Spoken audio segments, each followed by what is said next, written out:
1억짜리만큼 되돌아오면 적응한지라 그랬죠. 그리고 이때는 실질적인 소유권 이전이 있다 없다? 없다. 형식상으로 소유권 이전되는 거다. 그죠? 그래서 양도소득세 과세된다 안 된다? 안 된다. 자, 그런데 적응한지로서 되돌아온 땅을 그것을 다시 팔면은 이때는 뭐가 있다는 거예요? 양도가 있다는 거죠. 그때 그죠? 이 양도한 이 적응한지의 취득가액을 계산하기 위한 취득 시기는 언제냐? 그 얘기예요. 취득 시기는 언제냐? 그러면 각각 사업 시행자 상호 간에는 실질적인 소유권 이전이 없다 그랬죠. 소유권 이전이 없으니까 그죠? 갑이 이 땅의 취득 시기가 언제냐 하면 사업 시행자로부터 받았을 때 이때가 아니고 환지가 있기 전 과거에 갑이 과거에 제3자로부터 취득했던 때 이 말이에요. 그걸 갖다가 뭐라고 표현한다고요? 환지 전 토지의 취득이다. 그렇게 표현한다는 얘기예요.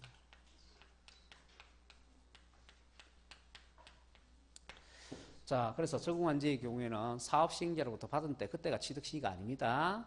예, 그래서 사업시행자하고 이렇게 환지를 하기 이전에 과거에 갑이 취득했던 때 그걸 환지 전 토지의 취득이라고 이렇게 표현한다는 얘기입니다. 자, 그 대신에 증환지의 경우 그 증환지의 취득 시기가 언제냐 이렇게 되겠죠. 그래서 증환지의 취득 시기는 언제라고요? 사업시행자로부터 훨씬 더 많이 받았을 때죠. 예, 그래서 요거는 환지 처분 공고일의 다음 날이 되는 거죠. 사업시행자로부터 훨씬 더 많이 받았을 때.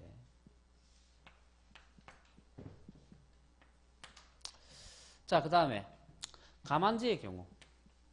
가만지의 경우에는 아까 1억짜리가 갔는데 9천만 원짜리 땅을 받게 되면 1천만 원어치 땅 가치가 준다 그랬죠. 근데 1천만 원어치 땅 가치가 주는 것에 대해서 사업시행자가 청산금이라는 걸 지불해 준다 그랬잖아요. 그러니까 땅 가치가 줄어서 되돌아온 만큼 그만큼을 사업시행자한테 양도한 걸로 가서 양도소득세로 가서 한다 그랬어요.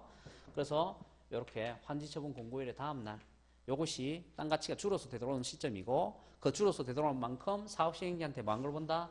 양도한 걸로 본다. 그래서 이건 양도 시기가 되는 거예요. 그러니까 환지처분 공고일의 다음날이 그죠? 증환지의 경우는 뭐가 되고요? 취득시가 되는 거예요. 그 증환지의 취득시가 되는 거고 가만지의 경우에는 가반지가 된 만큼 양도하는 양도 시기가 되는 거다. 그 얘기입니다. 그래서 이제 그 내용이 309페이지 아래쪽에 그게 나와 있는 겁니다. 그래서 이제 그렇게 이제 내용 파악하시면 되고 그 다음에 이제 다시 이제 301페이지로 들어가시게 되면 301페이지에 보면 지적경계선 변경을 위한 교환이라는 게 있거든요. 자, 그래서 요 교환은 교환인데 요거는 이제 뭘 얘기하는 거냐면 동일필지 내에서 이 말이야. 자, 동일필지 내에서 지분을 각각 을이 공동 소유하고 있어요. 공동 소유하고 있는데 지분을 자 2분의 1씩 갖고 있다고 봅시다. 지분을 2분의 1씩 갖고 있습니다. 땅은 이제 이렇게 세로로 쪼개서 세로. 자, 그런데 이 지분을요, 이렇게 세로로 쪼개고 있던 지분을 우리가 지적경계선 변경을 위해서 이렇게 가로로 지분을 쪼개기로 했다는 얘기예요. 가로로. 그래서 가로로 이렇게 지분을 쪼개가지고 위에 부분은 갑의 지분으로 하기로 하고 아래 부분은 을의 지분을 하기로 한다 이거죠. 자, 그러면은 여기에 4분의 1에 해당되는 부분, 여기 있는 4분의 1에 해당됩니다. 이 부분은 앞전에는 누구의 지분이었는데? 을의 지분이었는데 지금은 누구의 지분으로 바뀌었어요? 갑의 지분으로 바뀌었죠. 그 다음에 이쪽 부분. 이쪽은 앞전에는 갑의 지분이었죠. 근데 지금은 누구의 지분? 을의 지분으로 바뀌었잖아요. 그죠? 그래서 요 위에 있는 요 지분하고 요 지분하고 각각 을이 지분을 어떻게 했다고요? 서로 교환을 한 거라고요. 아시겠죠? 자, 그래서 지분을 교환을 하기는 했는데 지분의 크기에는 변화가 있어요? 없어요? 없죠. 그래서 이렇게 동일 필지 내에서 지분의 교환이 이루어지게 되면 이건 양도로 보지 않는다 이 말이죠. 예. 근데 이것을 동일 필지 내에서 이렇게 표현 안 하고 어떻게 표현하는 거예요? 지적 경계선 변경을 위한 교환이다. 그렇게 이제 표현을 한다는 얘기예요. 아시겠죠? 예. 자, 그래서 우리가 원래 교환의 경우에는 양당사자 모두 다 과세를 해야 되는 거지만 양도소득세를 과세를 해야 되는 거지만 이렇게 지적 경계선 변경을 위한 교환의 경우에는 양도소득세를 부과하지 않는다. 그 얘기입니다. 자, 그 다음에요. 거기에 참고해 보시게 되면 우리가 지적 경계선 변경을 위한 교환이라 할지라도 참고해 보시면 2번에 그죠? 그 전체 면적이 분할 전 토지의 전체 면적의 100분의 20을 초과하지 아니할 것 이렇게 돼 있죠. 예, 그래서 면적에서 차이가 너무 많이 나면 안 된다 이 말이에요. 20% 이상 차이가 나면 안 돼요. 예, 그러면 그때는 지분이 감소한 만큼 양도한 걸로 보게 되는 겁니다. 그 다음에 이제 양갈로 3번에 양도담보 나옵니다. 자, 양도담보.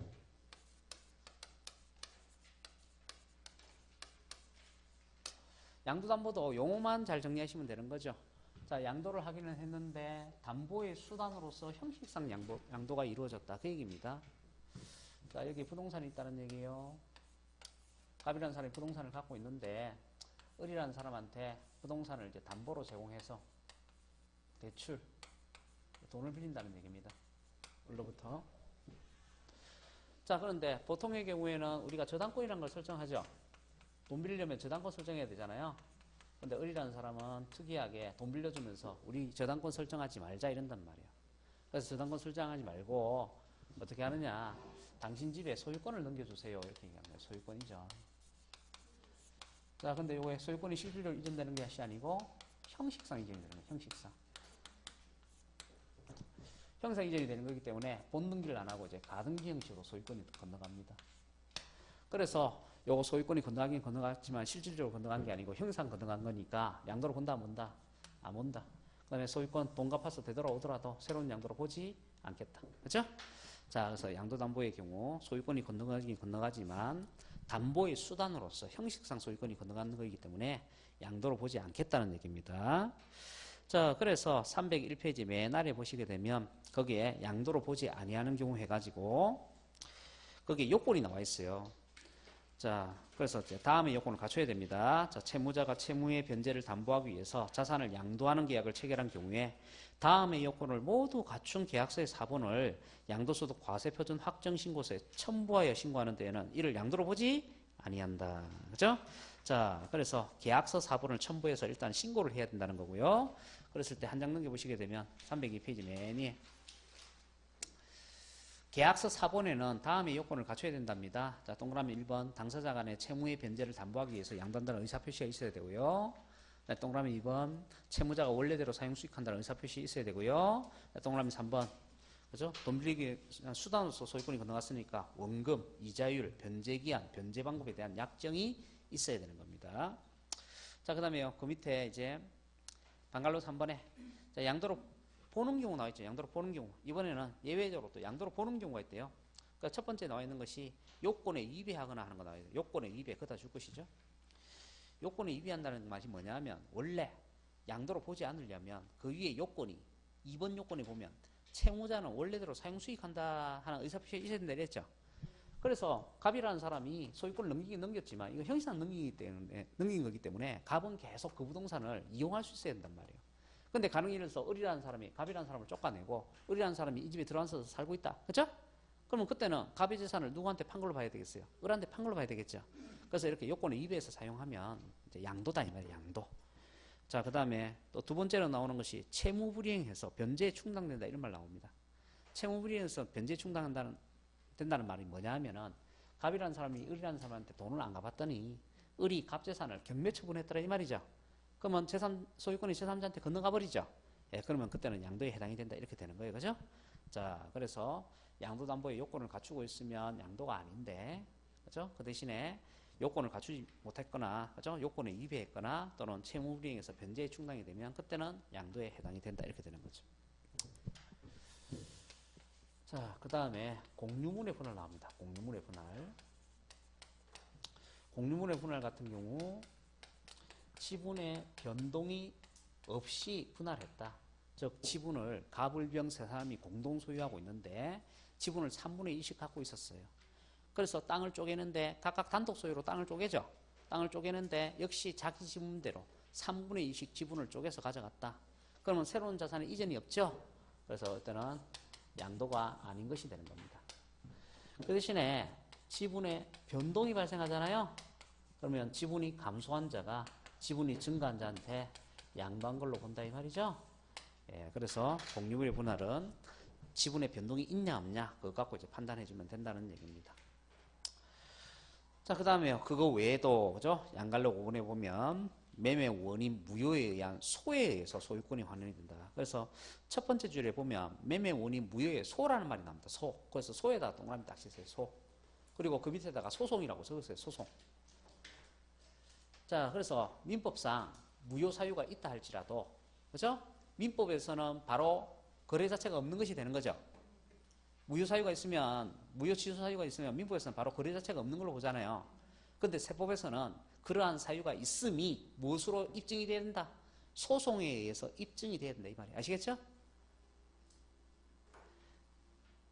그러니까 그죠? 설사 민법상 무효 취소 사유가 있더라도 세법에서는 그냥 그 의사 표시만 가지고는, 그죠? 민법상 무효 취소 사유가 있다는 그 사실만 가지고는, 그죠? 양도로 보지 않는 것이 아니란 말이에요. 그러니까 반드시 양도로 보지 않으려면 뭐가 있어야 된다고요? 소송에 의해서 입증이 된다고. 그래서 거기에 맨 아래 거기에서 구분해 놨잖아요. 적법하게 소유권 이전된 매매 계약이 해제를 원인으로 당초 소유자 명의로 소유권이 환원된 경우는 또 다른 양도로 본다. 이렇게 돼 있죠. 그러니까 이건 뭐냐면 두 사람이 합의 해제를 했다 이런 내용이에요. 근데 두 사람이 합의 해제를 했다 할지라도 민법에서는 합의 해제를 하면 해제 자체가 거래가 없는 거죠. 그렇지만 양도소득세는 과세를 한다는 거예요, 안 한다는 거예요? 한다는 얘기예요, 한다. 그러니까 양도소득세가 과세가 되지 않으려면 어떻게 되는 거예요? 그 합의 해제한 사실을 입증할 수 있는 별도의 서류가 또 필요한 거죠. 아시겠죠? 예, 그래서 그와 마찬가지로 우리가 무효 취소 사유가 있다 했을 때 그것이 소송에서 입증이 되었을 때만 양도를 보지 않는 겁니다. 그래서 그런 것도 주의하시고. 그 다음에 거기에 그 옆에 양갈로 8번에 재산분할 청구권에 의한 경우, 그죠? 이런 재산분할의 경우에도 양도가 아니다. 그죠? 형식상 소유권이 이전이 되는 것에 불과하기 때문에 그래서 이제 그런 내용들 이제 정리해서 기억하시면 되는 거고요. 그 다음에 이제 305페이지에 보시게 되면은 거기에 양도 및 취득시가 나옵니다. 양도 및 취득시기. 그래서 첫 번째 매매 나와 있죠. 매매. 그래서 매매의 경우에는 원칙이 대금 청산일 날, 그죠? 그때를 양도 및 취득시기로 한다. 그리고 대금 청산이라는 게 뭐냐? 사실상 잔금 지급을 얘기하는 거예요. 그래서 대금 청산을 옆에다가 갈로를 써서 하나 적으세요. 그래서 사실상 잔금 지급이라고. 계약상이 아니고 뭐예요? 사실상 잔금 지급입니다.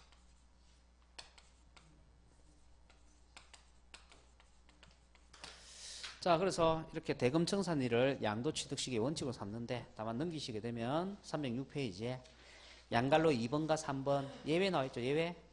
그래서 양갈로 2번과 3번 이렇게 묶어가지고 2번과 3번을 묶어가지고 등기 접수일을 하나 적으면 되겠죠. 예외적으로 등기 접수일로 하는 경우가 있다고요.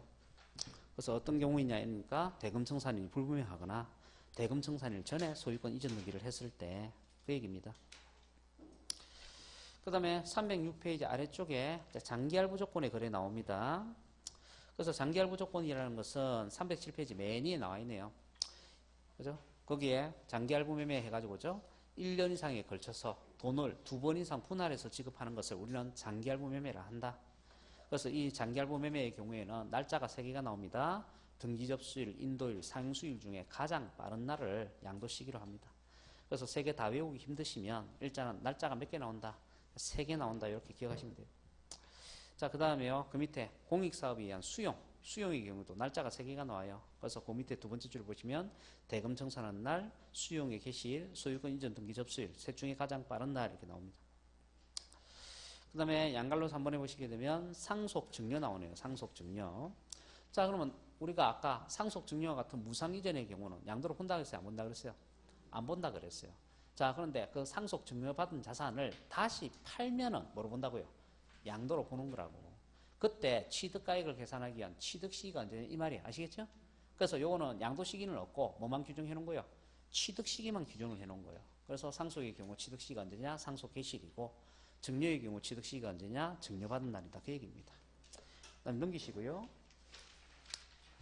308페이지도 마찬가지요. 맨 위에 자가건설한 건축물. 자가건설한 건축물이라는 것은 건축물을 신축했다. 즉 원시 취득했다. 이 말이에요. 원시 취득했다. 자, 그럼 원시 취득한 자체는 양도가 아니죠. 그렇지만 원시 취득한 것을 다시 팔면 양도에 해당이 되죠. 그래서 이것도 취득가액을 계산하기 위한 취득 시기만 규정을 해놓은 거예요. 취득 시기만. 양도 시기는 없어요. 그래서 취득 시기가 언제냐 하니까 사용승인서 교부일이다. 그 얘기예요. 무허가 건축물은 사용승인서 교부되지 않으니까 사실상 사용일을 한다는 거고. 그 다음에 양갈로 5번에 완성 또는 확정되지 아니한 자산이 되어 있습니다. 이렇게 생각할 필요 없이 우리가 아파트 이제 분양을 받는데 분양 대금은 다 지불했어요. 대금은 다 청산을 했습니다. 근데 아파트가 완공이 안 돼 있다 이 말이죠. 그러면 대금 내가 다 지불했지만 아파트가 완공이 안 돼 있으니까 그 자산을 취득한 걸로 볼 수 있다 없다? 볼 수 없다. 그래서 그때는 대금 청산이 아니고 그 목적문이 완성된 날로 한다 이 말입니다. 자, 그 다음에 그 옆에 시효 취득한 부동산, 이거 역시 마찬가지죠. 점유 시효 취득했다. 그러면 이거 원시 취득이니까 양도가 아니죠. 그렇지만 점유 시효 취득한 것을 다시 팔면 양도 해당이 되죠. 예, 그때 취득 시기가 언제냐, 그죠? 두 번째 줄에 점유를 개시한 날로 한다, 그죠? 자, 그래서 그 밑에 환지처분은 받고, 그죠? 그런 식으로 해가지고 양도 취득 시기 정리해서 이제 기억을 하시면 된다는 거고. 자, 그 다음에요. 자, 311페이지 맨 위에 취득 시기의 의제 나옵니다. 자, 취득 시기의 의제라는 것은 취득 시기가 너무 과거로 가 있을 때 취득 시기를 앞당겨서 규정하는 것을 취득 시기의 의지라 그래요. 왜냐하면 취득 시기가 너무 과거로 가 있으면요, 취득가액이 너무 낮아지게 되니까 납세의무자는 세금 부담이 커지게 되고요. 그 다음에 취득 시기가 너무 과거로 가게 되면 과세관청은 취득가액을 계산하는데 어려움을 겪게 됩니다. 왜냐하면 뒤에 나오겠지만 우리가 양도차익을 계산할 때 시가가 없으면 최종적으로 기준시가라는 걸 쓰게 되거든요. 그런데 우리가 기준시가 같은 경우 토지는 개별 공시가를 쓴단 말이에요. 그런데 이 개별 공시가라는 개념이 처음으로 생겨나는 것이 1990년도예요. 그러니까 가령 내가 취득을 하기는 했는데 1990년 이전에 취득을 했다 이 말이죠. 그러면 그 토지는 개별 공시가 있어요 없어요? 없죠. 없으니까 이제 기준시가를 계산할 때 어떻게 한다고요? 또 다른 계산법을 쓰게 된다고요. 그래서 계산법이 또 있어요. 별도로. 계산법이 또 있다고. 그런데 그런 식으로 해서 과거에 그죠? 취득한 것을 하나하나 계산법을 써서 계산하려면 과세관청은 굉장히 그죠? 취득가액을 산정하는 게 곤란하겠죠. 자, 그래서 이렇게 취득 시기가 너무 오래된 자산은 어떻게 한다고요? 취득 시기를 앞당겨서 규정을 합니다. 그래서 어떻게 규정을 하느냐? 자, 만일 주식 외의 자산이다. 동그라미 1번이 주식 외의 자산이에요. 자, 주식 외의 자산은 1984년 12월 31일 이전에 취득한 것은 전부 다 85년 1월 1일 날 취득한 걸 보는 거예요. 그러니까 어렵게 생각하지 마시고 내가 토지를 취득했는데 내가 토지를 1980년도에 취득했다 이 말이죠. 그렇더라도 취득 시기 그죠? 판정할 때는 언제로 본다고요? 85년 1월 1일로 본다고. 그래서 그때 시점에 취득가액을 가지고 세금계산을 한다고요. 토지를 내가 1970년도에 취득했어요. 그것도 전부 다 취득 시기가 언제요? 85년 1월 1일. 1960년도에 취득한 것도 85년 1월 1일. 그 얘기예요. 자, 그 대신에 주식은 어떻게 하느냐? 주식은 1년이 늦어요. 그래서 85년 11월 31일 이전에 취득한 것은 86년 1월 1일 날 취득한 걸로 봅니다. 자, 그러면 왜 의제 취득 시기를 이 시기로 정했을까요? 왜 이 시기로 정했을까요? 이때 컴퓨터가 발달이 되어가지고 아시겠죠? 컴퓨터 전산에 우리나라의 모든 자산들이 있죠. 그걸 기입한 시기가 그 재산에 대한 기준시가를 기입한 시기가 언제라는 얘기예요? 84년도 이때 완료가 됐다는 얘기예요. 그래서 85년 1월 1일 날 취득 시기를 하는 거예요. 아시겠죠? 그 대신에 주식은 전산 기입이 1년이 늦었다 이 말이죠? 예, 그래서 86년 1월 1일이 되는 거고 이제 그렇게 되는 겁니다. 자, 그 다음에요. 이제 넘겨보시게 되면은 그래서 이제 거기 뭐 312페이지 보시게 되면 거기 뭐 확인 문제, 쉬운 문제 하나 나와 있죠. 자, 양도소득세 양도 취득 시기로 옳은 거 이래 돼 있죠. 예, 그러면 우리는 사실상 잔금 지급을 왜 해요? 계약서상 잔금 지급을 왜 해요? 사실상 잔금 지급이 그게 대금 청산이죠. 그래서 그게 언제예요? 8월 10일. 그런데 이 대금 청산일은 그죠? 대금 청산일보다 등기 접수일이 앞서 있거나 대금 청산일이 불분명한 경우는 또 어디로 가요?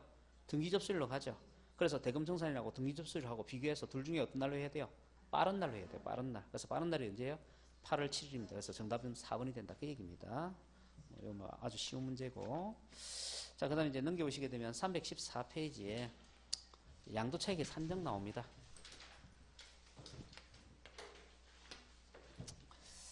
자, 그래서 요거 이제 산출세액 계산할 때까지 공식을 외워야 돼요. 자, 양도가액에서 필요경비를 뺍니다. 필요경비를 빼가지고 양도차익을 계산을 하고 그 다음에 여기서 장기 보유 특별 공제를 해가지고 양도소득 금액을 계산을 하고요. 그다음에 양도소득 기본공제를 해가지고 과세 표준이 계산이 됩니다. 자, 그 다음에 여기다 이제 세율을 곱해가지고 산출세율 계산해요.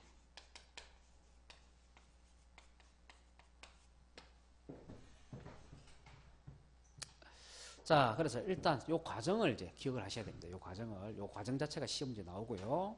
또 이 과정을 이용해가지고 산출세 계산하는 것도 시험 문제 나온 적이 있습니다. 그죠?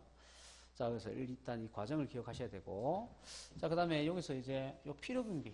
필요경비에는 이제 기본적으로 세 가지가 들어갑니다. 그래서 취득가액이라는 것이 있고, 그 다음에 자본적 지출액이라는 게 있어요. 자본적 지출액. 그 다음에 양도비라는 것이 있습니다. 그러면 취득가액이라는 것은 부동산 같은 거 취득할 때 들인 비용을 생각하시면 되고, 그다음에 요거는 보유 비용을 생각하시면 돼요. 자본지출액은.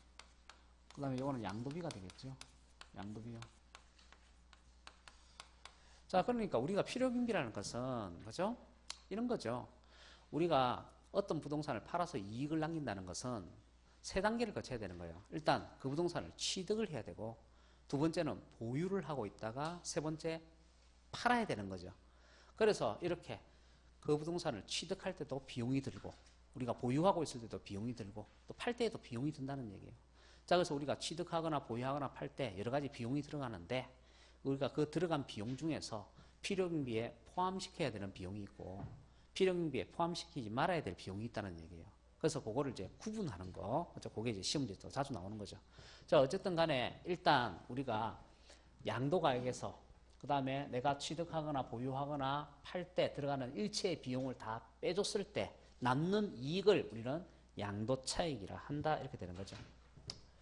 자, 그러면 우리가 양도차익을 이제 산정을 하는데 어떻게 산정을 할 것이냐, 이렇게 되는 겁니다.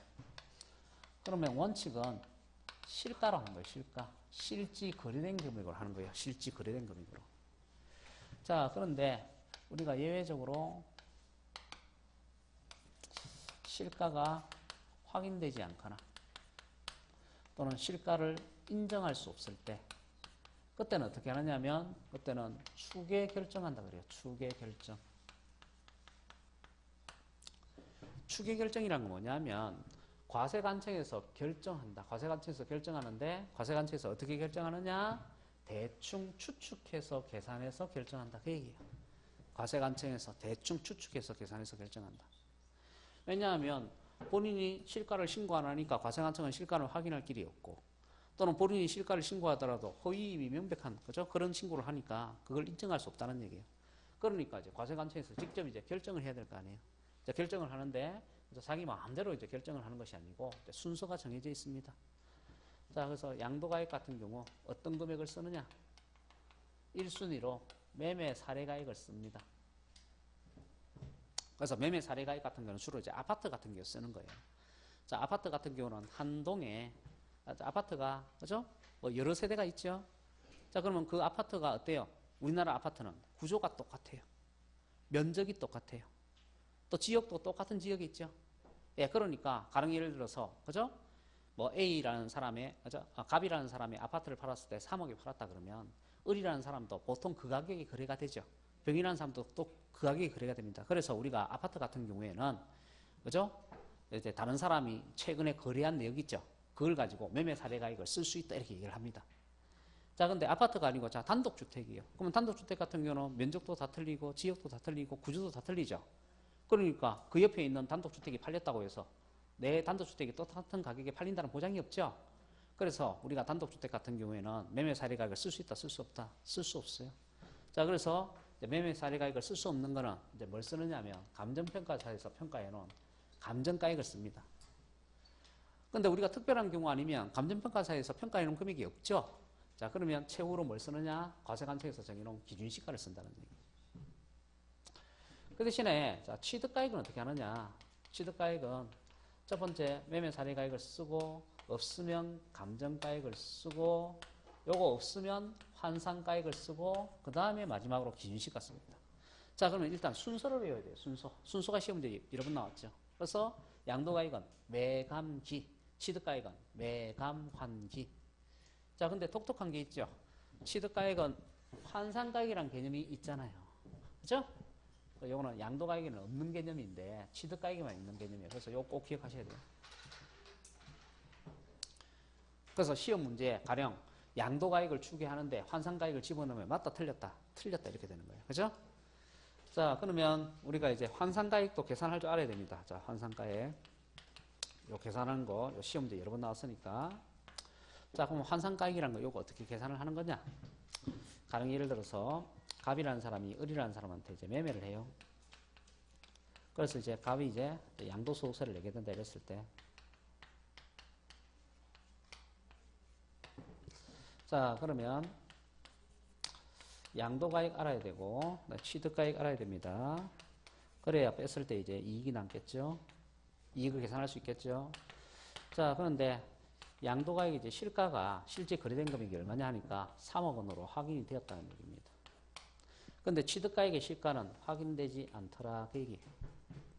그 대신에 과세관청에서 정해놓은 기준시가는 어떻게 되느냐? 그러니까 양도 당시 기준시가는 2억 원으로 과세관청에서 정해놨고 취득 당시 기준시가는 1억 원으로 정해놨다는 얘기입니다. 자, 그러면 왜 이거를 시험 문제 냈냐 하면요. 이런 자산이 최근에 많다는 얘기예요. 왜냐하면 우리가 실가과세가 정착이 된 것이 한 10년 정도밖에 안 돼요. 그러니까 10년 이전에는 그죠? 실가로 신고 안 하고 전부 다 뭐로 신고했다는 거예요? 기준시가로 다 신고했다는 얘기예요. 그래서 우리가 그죠? 실가 과세되기 전까지만 해도 부동산을 사고 팔았을 때 이득이 굉장히 많이 남는 거예요. 왜냐하면 가령 예를 들어서 자, 기준시가가 한 3억 정도 되는 부동산인데 그죠? 이 부동산이요. 이제 70년대, 80년대 이런 때는 부동산 가격이 막 급등하거든요. 급등해가지고 한 몇 년만 지나고 나면 한 3배가 되고 5배가 되고 이래요. 그럼 가령 예를 들어서 그죠? 기준시가가 3억짜리인데 자, 실제 내가 사기는 이제 5억에 샀어요. 5억에. 5억에 샀는데 그것이 가격이 그죠? 가령 3배 정도 뛰었다고 봅시다. 그러면 이제 15억이 되는 거죠. 15억. 그러면 내가 5억에 사서 15억에 팔았으니까 10억에 해당되는 그죠? 양도차익이 발생해서 거기에 대해서 세금 내야 될 거 아닙니까? 근데 가령 예를 들어서 기준시가는요. 그렇게 안 뛴다고요. 기준시가는 많이 뛰어봐야 한 2배 정도 뛰는 거예요. 그러면 3억짜리가 얼마가 되는 거예요? 6억이 되는 거죠. 자, 그러면 결국은 우리가 실가로 신고를 했을 때는 양도차익이 10억이 되는데 기준시가로 신고하면 그죠? 양도차익이 3억밖에 안 되죠. 그래서 세금을 어떻게 한다고요? 굉장히 적게 낸다. 그래서 실가 과세하기 전에 그죠? 부동산을 투자한 사람들은 굉장히 돈을 많이 벌게 되는 거예요. 그죠? 예. 안타깝게 그죠? 우리는 이제 이 사실을 지금에야 알게 되는 거죠. 그죠? 예. 10년 전에 알았어야 되는데. 자, 그래서 그죠? 우리가 이렇게 과거에 이제 취득가액을 신고할 때 전부 다 기준시가로만 신고를 하다 보니까 그죠? 실가인 취득가액이 있다 없다? 없는 경우가 많다. 자, 그러면 이때 그죠? 이제 세금 계산을 어떻게 하느냐 이러니까 추계 결정으로 가는데 그죠? 1순위는 뭘 쓰고요? 매매 사례가액 없으면요. 감정가액 없으면 뭘 써요? 환산가액. 자, 그럼 환산가액 어떻게 계산하는 거냐? 환산가액이라는 것은 기준시가의 비율을 가지고 계산하는 거예요. 그 기준시가를 보니까 양도 당시 기준시가는 얼마고요? 2억 원이고 취득 당시 기준시가는 1억 원이죠. 그러면 취득가액이 양도가액이 얼마밖에 안 된다고요? 2분의 1밖에 안 된다고 비율로 보면. 그죠? 그래서 요 비율을 어디다 곱하는 거예요? 양도가액인 실가에다 딱 곱하는 거예요. 자, 그러면 취득가액을 추정해 볼 수 있죠. 얼마로 추정할 수 있어요? 1억 5천만 원으로 추정할 수가 있습니다. 그죠? 자, 그래서 이렇게 기준시가의 비율로 환산한 금액을 우리는 뭐라 얘기한다? 환산가액이라 한다. 그 얘기예요. 자, 그래서 환산가액 계산하는 법 잘 봐두십시오. 그죠? 양도가액에다가 뭘 곱한다고요? 기준시가의 비율을 곱하는 거고요. 기준시가의 비율을. 그래서 환산한 금액을 우리가 환산가액이라 한다. 이렇게 정리하시면 됩니다. 자, 그러면요. 이제 프린트물을 한번 볼까요? 프린트물. 뭐 프린트물에 그죠? 제가 이제 필요한 내용도 다 정리를 해놨는데 자, 프린트물 2페이지를 한번 볼까요? 2페이지. 자, 프린트물 2페이지에 보시게 되면은 거기 5번에 과세표준 및 산출세액이라고 이렇게 돼 있죠. 그리고 거기에 양갈로 2번에 보면 양도차익이 산정하는 방법 나와 있죠. 그죠? 예, 그래서 거기에 부동산이든 부동산에 관한 권리든 기타 자산이든 주식 출자 지원 파산 상품이든 간에 전부 다 실지 거래 가액으로 하는 것이 원칙인데 예외적으로 실가가 인정되지 않거나 확인되지 않으면 추계 결정을 한다. 그래서 양도가액은 매감기로 하고 취득가액은 매감한기로 하고. 그죠? 그 내용 설명한 거죠? 자, 그 다음에 그 밑에 이제 양갈로서 한번 보세요. 양갈로서 한번 보시게 되면 자, 이제 실지 거래가액으로 필요경비를 산정을 할 때 이 말이에요. 실지 거래가액으로 필요경비를 산정할 때. 자, 그러면 우리가 취득가액도 실가로 해야 되고 자본적 지출액도 실지 쓴 비용을 해야 되고 양도비도 실지 쓴 비용을 해야 됩니다. 그런데 우리가 실지 쓴 비용 중에서 필요경비에 포함시키는 항목이 있고 필요경비에 포함시키지 않는 항목이 있다 이거죠. 그래서 그거 구분하시는 거예요. 이것이 이제 시험도 여러 번 나옵니다. 자, 그러면 거기에 방갈로 1번에 보시게 되면 포함되는 항목에서 기억하셔야 될 세금이 뭐냐? 취득세하고 등록면허세, 이걸 기억하셔야 되는 거예요. 취득세와 등록면허세. 근데 같은 취득에 대한 세금으로서 상속세, 증여세 있죠? 그 포함됩니까? 안 됩니까? 안 된다고. 자, 이거 시험 문제 여러 번 나온 거예요. 상속세, 증여세는 포함이 안 돼요. 뭐만 포함이 돼요? 취득세와 등록면허세만 포함이 돼요. 자, 그 다음에 그거 말고도 현재가치 할인차금이나 소송비용도 있고 또 뭐도 있어요? 이자가 나오는데 당사자 약정에 의한 이자 상당액 있죠? 요거는 포함이 된다고. 근데 그 밑에 포함되지 않는 이자에 뭐라 돼 있어요? 지급기일 지연으로 인한 이자 상당액 있죠? 그래서 지연이자는 포함이 안 됩니다. 그러니까 우리가 이 취득 비용에서 제일 시험 문제 많이 나오는 게 이 두 가지가 시험 문제 제일 많이 나오는 거예요. 자, 그래서 세금 중에서는요, 취득세와 등록면허세는 포함이 됩니다. 그렇지만 같은 취득에 대한 세금 중 상속세, 증여세는 포함되지 않습니다. 그 다음에 이자 중에서요, 약정이자는 포함이 되지요. 그렇지만 지연이자는 포함되지 않는다고. 그렇죠? 자, 그 다음에 자본적 지출액. 자본적 지출액은 일단 그 포함되지 않는 대상에 보면 수익적 지출액이란 말이 나와 있죠? 그거하고 이제 구분하셔야 돼요. 자, 그러면 자본적 지출액이라는 것은 보유세란 말이에요. 보유세. 아, 보유세가 아니고 보유비용이란 말이에요. 보유비용. 보유비용인데 보유비용이 크게 두 가지로 나뉜다는 얘기예요. 자본적 지출액이라는 것이 있고 그 다음에 수익적 지출액이라는 것이 있다고요. 자본적 지출액인 게 뭐냐? 내가 그 부동산을 보유할 때 비용을 쓰기는 쓰는데 부동산 가치를 증가시키거나 내용 연수를 연장시키는 데 들어가는 비용이다 그 얘기예요. 그 대신에 수익적 지출액이라는 것은 원상 회복을 하거나 현상 유지를 할 때 들어가는 비용이에요. 내용 연수라는 게 뭡니까? 건축물의 수명을 내용 연수로 하죠. 그래서 그 건축물의 내용 연수가 30년이다. 그러면 그 건축물은 그저 수명이 몇 년짜리라고요? 30년짜리다. 그 얘기예요. 아시겠죠? 자, 그래서 그 내용 연수를 연장시키기 위해서 비용을 쓴다. 또는 부동산의 가치를 증가시키기 위해서 비용을 쓴다. 그럼 우리는 그것을 자본적 지출액을 하는 거고 이 자본적 지출액은 필요경비에 포함이 된다는 겁니다. 그런데 원상 회복이나 현상 유지를 위해서 쓰는 비용은 필요경비 항목에 포함이 안 된다. 그럼 대표적으로 이제 수익적 지출액이 어떤 거냐? 수익적 지출액 같은 거. 우리가 아파트 같은 거 사잖아요. 그러면 도배장판 새로 하죠. 뭐 그다음에 싱크대 같은 거 옛날 거 뭐 새로 갈잖아요. 그러면 그런 건 전부 다 수익적 지출액, 수익적 지출액. 그 대신에 베란다 확장 공사를 하잖아요. 그러면 그거는 이제 자본 지출액에 해당이 됩니다. 그렇죠?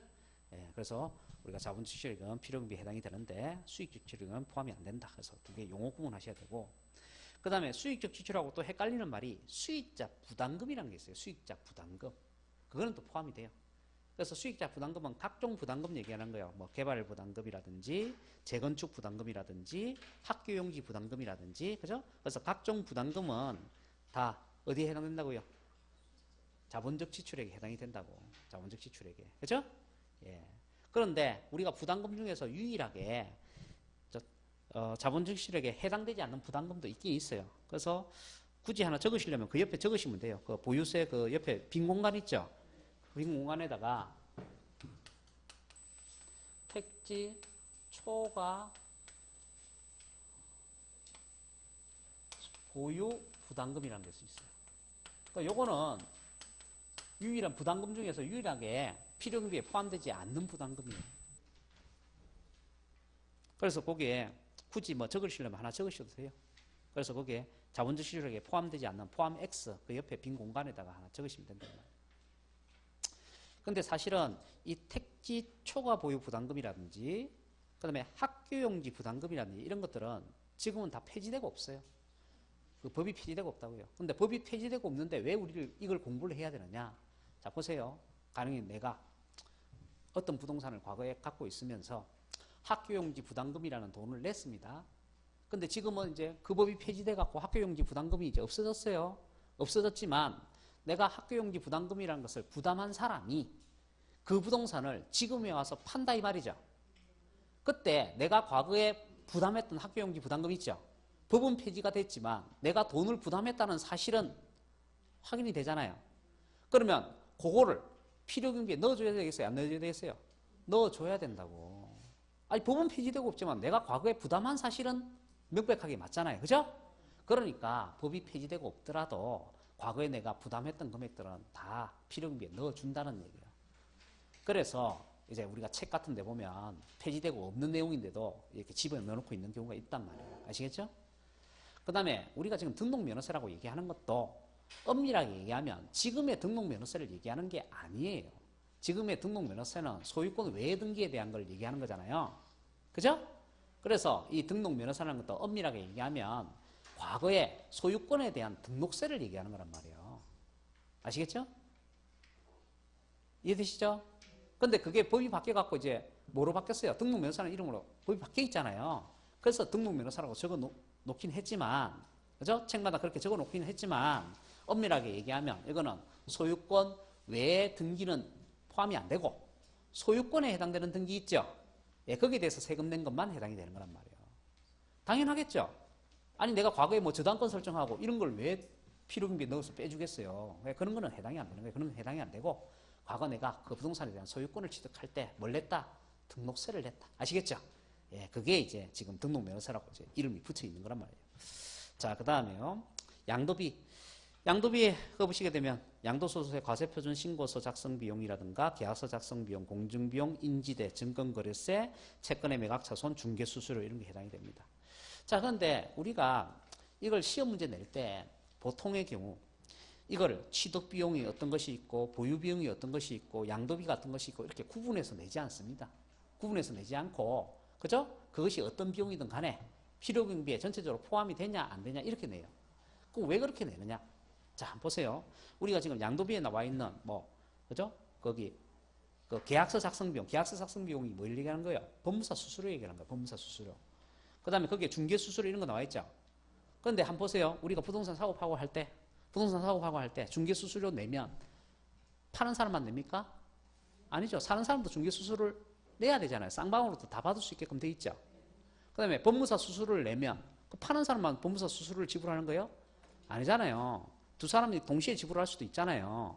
물론 뭐 한 사람이 내겠다 하고 이렇게 조건을 걸 수도 있지만, 그죠? 그래서 우리가 양도비라고 얘기하는 거의 대부분의 것들은 사실은 사는 사람 입장에서는 취득 비용에 들어가는 것이란 말이에요.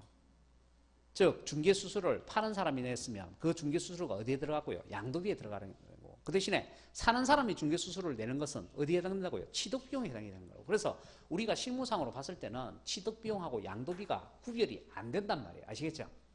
그래서 시험 문제를 하나하나 구별해서 낼 수가 없다는 얘기 아시겠죠?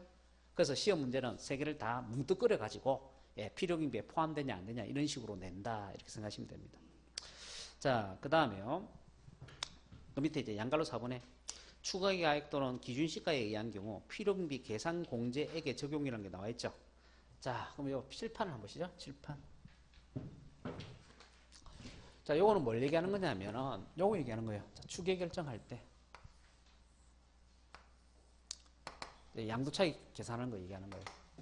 자, 그러면 추계 결정을 하게 되면 우리가 양도가액은 정해놨어요. 양도가액은 뭘로 하자 이렇게 정해놨어요. 뭘로 하자? 매매 사례가액으로 하든지 감정가액으로 하든지 기준시가로 하자 정해놨죠. 자, 그 다음에 취득가액도 정해놨어요. 취득가액. 취득가액은 뭐로 하자고 정해놨어요? 매매 사례가액으로 하든지, 그죠? 감정가액으로 하든지 또는요 환산가액으로 하든지 기준시가로 하든지 이렇게 정해놨죠. 자, 그런데 나머지 필요경비 있죠. 나머지 필요경비. 나머지 필요경비는 과세관청에서 어떻게 공제를 해줄 거냐 이 말이에요.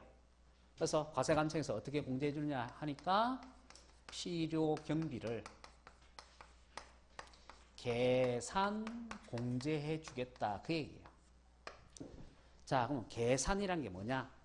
이 계자가 대충계자예요. 대충계자. 여러분 공부하는 학개론의 그 계자입니다. 대충계자, 그 다음에 계산할 산자. 그래서 나머지 경비를 어떻게 하겠다고요? 대충 계산해서 빼주겠다 그 얘기예요. 과세관청이 임의적으로 계산을 해서 빼주겠다 그 얘기예요. 자, 그러면 임의적으로 계산을 해주는데 공제액을 얼마만큼 인정을 해주느냐? 그 공제액은요, 취득 당시 기준 시가에다가 공제율을 곱합니다. 공제율. 공제율을 곱하는데 부동산이 몇 프로다? 3%라는 얘기예요. 그 공제율이 3%다. 자, 그러면 자, 칠판 요거 보세요. 아까 우리 취득가액 실감 올라갔고 환산가액으로 계산을 했죠. 환산가액으로 계산했다는 얘기는 추계 결정했다는 거잖아요. 그죠? 그러면 이제 취득가액을 뺀 나머지 필요경비를 어떻게 계산하느냐? 나머지 필요경비를 어떻게 계산하면 돼요? 취득 당시에 기준시가에다가 몇 프로요? 3%. 그러면 1억에 3% 해주면 얼마 돼요? 300만 원. 그래서 그런 식으로 해가지고 환산가액을 이용해서 양도차익 계산하는 거. 이것도 시험 문제 2번이나 나왔다는 얘기예요. 그죠? 그래서 그런 것들은 나중에 이제 그 계산 문제에 관련된 문제를 보면서 나중에 여러분이 이제 해결을 이제 하셔야 되는 부분입니다. 그죠? 자, 그래서 자, 우리가 필요경비 계산공제라는 게 뭐냐? 필요경비 계산공제라는 것은 추계 결정을 할 때 양도가액은 매감기로 하고 취득가액은 매감환기로 하는데 그 외 필요경비는 과세관청에서 임의적으로 계산해서 빼주는 거다. 대충 계산해서 빼주는 거다. 그래서 임의적으로 계산할 때 어떻게 계산하냐 이러니까 취득 당시에 기준시가에다 뭘 곱해서 공제율을 곱해서 계산을 한다. 근데 그 공제율이 부동산의 경우는 몇 프로를 적용한다? 3%를 적용한다 이 말이죠. 그래서 거기에 프린트물 그죠? 2페이지 맨 아래 보면 토지와 건물이 그죠? 필요경비 계산 공제율이 얼마라고요? 3%라고. 그 대신에 미등기일 때는 0.3%를 적용한다 이렇게 나와 있습니다. 그래서 이 내용 이렇게 확인을 해 두시면 되는 겁니다. 그죠? 자, 그러면 뭐 계산 한번 해드릴까요? 자, 한번 보세요. 자, 환산가액 이용해가지고 자, 양도차익 계산하라. 자, 양도차익 계산해 볼게요. 양도차익. 자, 지금 요 사례입니다. 요 사례. 요 사례가 시험 문제 2번이나 나왔어요. 자, 양도차익 계산하는 거. 자, 양도가액이 지금 얼마예요? 얼마예요? 3억, 시가 3억 확인됐잖아요. 3억. 자, 빼기. 그 다음에 취득가액 있죠. 취득가액. 취득가액 몰라갖고 어떻게 했어요? 환산했죠. 환산. 그래서 환산하니까 얼마 계산됐어요? 1억 5천이요.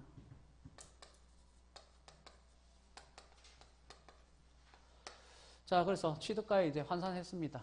자, 그 다음에 나머지 필요경비 있죠? 나머지 필요경비는 계산공제한다고. 계산공제하면 공제액 어떻게 구하느냐? 취득 당시 기준시가에다가 공제율. 취득 당시 기준시가가 얼마예요? 1억. 취득 당시의 기준시가 1억. 그래서 1억 원에 부동산은 몇 프로? 3%. 자, 그러면 1억에 3%하면 300이죠? 그러면 1억 5,300이 되잖아요. 그래서 3억에서 1억 5,300을 빼니까 1억 4,700이 된다. 자, 그래서 이런 식으로 해서 환산가액을 이용해서 양도차익 계산하는 거 시험 문제 2번이나 나왔다는 얘기예요. 2번이나. 예. 앞으로도 또 낼 거예요. 이런 형태로 또 낼 겁니다. 예, 또 낼 거니까. 그죠? 이렇게 잘 봐두시면 됩니다. 봐두시면. 자, 그 다음에, 그죠? 뭐, 프린트물 3페이지에 보면 장기부 특별공제하고 기본공제 나오는데, 뭐, 그건 잠시 쉬었다 해야 되겠네요. 그죠? 예. 쉬었다 하도록 하죠. 예.